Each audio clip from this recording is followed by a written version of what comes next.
With that, we bring in Doug Burgum, Secretary of the Interior. Secretary, good to have you with us today. Thank you for joining me.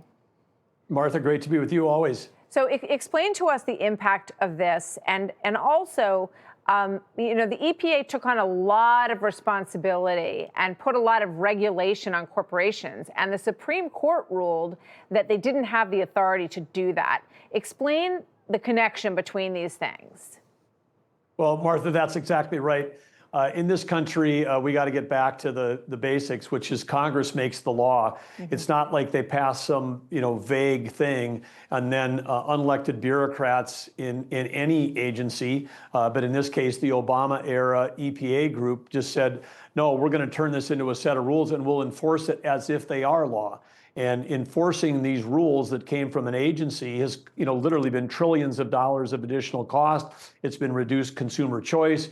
It's caused inflation. And again, credit to Administrator Zeldin and President Trump for taking this on and saying we're going to go back to having Congress pass the laws. If Congress wants laws like this that mandate what kind of vehicles people should buy, then see if you can get it through Congress. But the era under President Trump or having unelected bureaucrats make up decisions is over. Yeah, that was a very consequential decision. It was the Chevron decision from the Supreme Court that basically said agencies aren't allowed to make laws, and that is, I think, a big part, as you point out, sir, of what we're seeing today.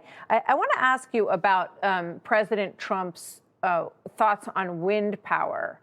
And he's saying that it's not going to happen anymore. It's being stopped, that these are being stopped. There are still a lot of wind projects that are moving forward, and the ones in the ocean as well, Empire Wind, Vineyard Wind. Are those going to be stopped as a result of this?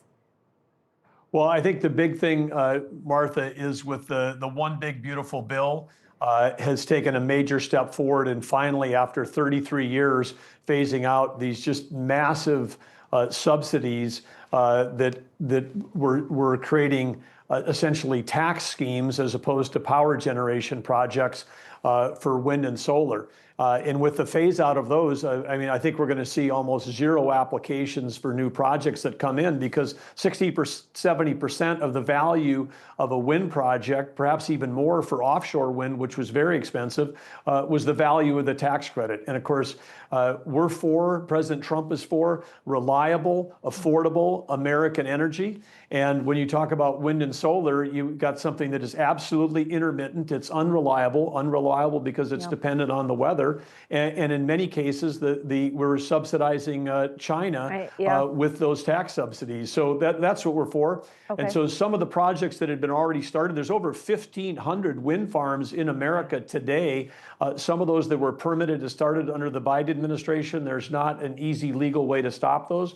But anything that new is coming down the pike we're going to stop tilting not just the tax subsidies, but there was under the Biden administration, it wasn't a level playing field. There were so many gimmies that were given away to these wind projects, including with wind and solar. Sometimes if it was on federal land, they got an 80% discount on the lease on the land compared to projects that might have been from other energy sources. Well, I know he didn't like the view in the ocean from Scotland, where they have a lot of these wind farms, and we've got them going up and down the Atlantic coast. They're building them at a pretty fast clip, and once they're up, it's going to be hard to reverse that. So we'll see where this goes. Doug Burgum, Interior Secretary. Yeah.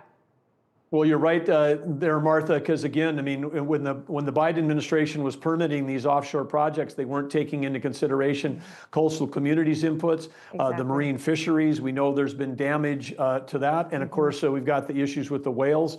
And if you take this, it's 1,500 projects. There's 76,000 wind towers in America. I think one can be certain that there isn't any source of energy that's killed more birds than those wind towers. And the only group I know that's happy about that is the coyotes that live below those wind towers, because they're getting taxpayer subsidy protein dropping out of the sky because of all the migratory birds, bald eagles. These wind farms would get a permit for takes for bald and golden eagles. Well, and they're going up every day out there in the ocean. So I understand what you're saying about future leases, and we'll see where it goes with these current projects. Secretary Burgum, thank you very much. Good to have you here. Thank you, Martha. Click here to subscribe to the Fox News YouTube page to catch our hottest interviews and most compelling analysis. You won't get it anywhere else.